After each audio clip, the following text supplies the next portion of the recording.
Hello বন্ধুরা, আশা করি তোমরা সবাই ভালো আছো, সুস্থ আছো। একটা নতুন ভিডিও নিয়ে চলে এসেছি। এই ভিডিওতে ইন্ডিয়ান সিনেমা সংক্রান্ত বেশ কিছু আপডেট দেবো। বেশ বড় বড় কিছু সিনেমা আপডেট আছে, তো প্লিজ কেউ ভিডিওটা স্কিপ করবে না। চ্যানেল নতুন থাকলে লাইক করে দিও, কমেন্ট করে দিও, শেয়ার করে দিও, আর পারলে চ্যানেলটা সাবস্ক্রাইব করে দিও। তো প্রথম আপডেট হচ্ছে দেবদার খাদান নিয়ে।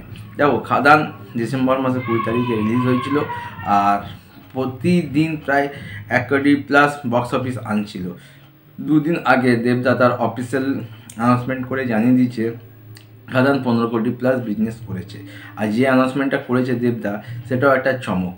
মানে খাদানের বাস যেভাবে একের পর এক সমস্ত কিছুকে, সমস্ত বাঁধাকে টপকে এগিয়ে যাচ্ছে আর রেকর্ডের পর রেকর্ড করে যাচ্ছে, মানে এটা দেখার মতো।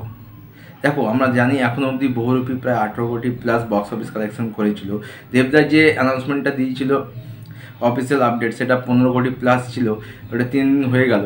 আশা করব এই উইক শনিবার ও রবিবার খাদান বক্স অফিসে যেভাবে শোগুলো হাউসফুল গেছে বা অলমোস্ট ফুল গেছে, আশা করা যায় খুব তাড়াতাড়ি খাদান 20 কোটি বক্স অফিস ছুঁতে চলেছে। ইয়েস, প্রথম কোনো মাস কমার্শিয়াল মুভি হবে যে 20 কোটি বক্স অফিস কালেকশন করতে চলেছে। এটাতে গেল খাদান। এবার আসি পুষ্পা 2। দেখো, পুষ্পা 2 ইতিমধ্যে বাহুবলী 2 রেকর্ড ভেঙে দিয়ে ভারতীয় সিনেমার সেকেন্ড হাইয়েস্ট গ্রসার মুভি হয়ে গেছে। 1 নম্বরে আছে দাঙ্গল, যে 2070 কোটি বক্স অফিস কালেকশন করেছিল। কিন্তু পুষ্পা 2 যদি আমরা দেখি 800 কোটি প্লাস বক্স অফিস কালেকশন করে নিয়েছে। কিন্তু এবার পুষ্পা মেকার্সরা চাইছে এই বক্স অফিস কালেকশনটাকে আরও কীভাবে বাড়ানো যায়। সেই জন্য গতকাল পুষ্পা 2 এর এক্সটেন্ডেড ভার্সন রিলিজ করা হয়েছে। মানে আমরা পাঠানের সময় দেখেছি, জওয়ানের ক্ষেত্রেও দেখেছি কি এক্সটেন্ডেড ভার্সন রিলিজ করা হয়েছিল, কিন্তু সেই সিনেমাগুলোতে আমরা সেরকম কোনো এক্সটেন্ডেড ভার্সন দেখতে পাইনি। কিন্তু পুষ্পা 2তে যে গ্লিমসগুলো আমরা দেখতে পেয়েছি এক্সটেন্ডেড ভার্সনের, মানে মারাত্মক। মানে এই যে এক্সটেন্ডেড ভার্সন যেটা অ্যাড করা হয়েছে পুষ্পা 2তে, এমনি সিনেমা রান টাইম ছিল 3 ঘন্টা 20 মিনিট। এই এক্সটেন্ডেড ভার্সন অ্যাড করার জন্য রান টাইম হয় কিছুটা হলেও বাড়বে। কিন্তু যারা দর্শকরা এখন দেখতে যাবে বা আমরা যারা দেখে নিয়েছি, অনেক কিছু আমরা নতুন কিছু এই সিনেমার মধ্যে দেখতে পাবো। কারণ এটাই দেখায় কি এক্সটেন্ডেড ভার্সন আসার পর পুষ্পা 2 বক্স অফিসে আরও কিরকম কী কালেকশন করতে পারে। এর পরবর্তী আপডেট হচ্ছে অক্ষয় কুমারকে নিয়ে, মানে আমাদের খিলাড়ি কুমারকে নিয়ে। এই বছর খিলাড়ি কুমার বেশ কিছু সিনেমা নিয়ে আমাদের সামনে হাজির হচ্ছে।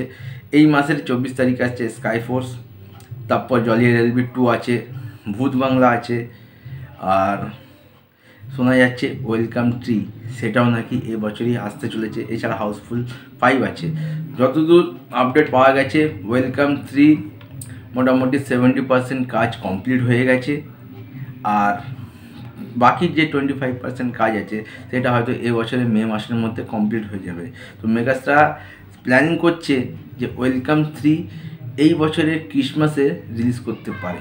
এবার যদি ক্রিসমাসে ওয়েলকাম 3 রিলিজ হয়, তো সেই সময় কিন্তু আরও দুটো বিগ সিনেমা থাকছে, একটা হলিউডের আফতার 3, আর অপরদিকে আমাদের রকস্টার বা রকিং স্টার ইয়াসের টক্সিকের এখনও রিলিজ ডেট অ্যানাউন্সমেন্ট করা হয়নি, কিন্তু শোনা যাচ্ছে কি হয়তো ক্রিসমাসে টক্সিক আসতে পারে। যদি ওয়েলকাম 3 ক্রিসমাসে আসে, তাহলে আফতার 3 আর টক্সিকের সাথে ক্ল্যাশ হতে পারে। লাস্ট অ্যান্ড ফাইনাল নিউজ হচ্ছে ওয়ার 2 নিয়ে। আমরা দেখো, এই বছরের সবথেকে মাস্ট অ্যাওয়েটেড মুভি অনেকগুলো আছে, তার মধ্যে অন্যতম বা যদি হাইপ যদি বলি ওয়ার 2কে নিয়ে। কেন ওয়ার মুভিটা যেভাবে এসে ব্লকবাস্টার হয়েছিল, আর তারপর ওয়ার 2কে নিয়ে সবাই কিন্তু বেশ হাইপ ক্রিয়েট করে বসে আছে, বিশেষ করে যেখানে জুনিয়র এনটিআরের সাথে ঋত্বিক রোশন আমরা ফেস অফ দেখতে পাবো। তো ওয়ার 2 রিলিজ ডেট আমরা সবাই জানি 14ই আগস্ট, কিন্তু এবার শোনা যাচ্ছে ওয়ার 2কে ক্লাসে আসতে, ওয়ার 2 সাথে ক্লাসে আসতে পারে রজনীকান্ত ও আমির খান ক্যামিও কুলি সিনেমাটা। দেখো, এইটা যদি হয়, যদি ওয়ার 2র সাথে কুলি ক্লাসে আসে, তা আলটিমেট কিন্তু লস ওয়ার 2রই হবে। কেন ওয়ার 2 একটা স্পাই ইউনিভার্সেস অঙ্গ। তো ওয়ার 2 নিয়ে সবার হাইপ যেরকম আছে, ক্রেজ সেরকমই আছে। হয়তো কুলি ওয়ার 2র সাথে সেরকম বিজনেস করতে পারবে না, কিন্তু যদি ক্লাসে আসে তো ওয়ার 2র বক্স অফিস কালেকশানে কিছুটা হলেও থাবা বসাবে। তো দেখো রজনীকান্তের সিনেমা চলে এটা আমরা জানি সবাই, কিন্তু হিন্দি বেল্ট থেকে সাউথ বেল্টে রজনীকান্তের ক্রেজটা বেশি। এবার যদি শুধু আমির খানের ভরসায় যে একটা ক্যামিও আছে বলে আমি ওয়ার টুর সাথে ক্লাসে যাব, এটা যদি মেকার্সরা করে তাহলে সেটা খুব ভুল করবে। তাই ওয়ার টুর সাথে কুলি যদি ক্লাসে না আসে সেটাই খুবই ভালো হবে। আপাতত ভিডিও এইটুকুই, তারপর চারটা নতুন ভিডিও নিয়ে ততক্ষণ সবাই ভালো থেকো, সুস্থ থেকো, টাটা।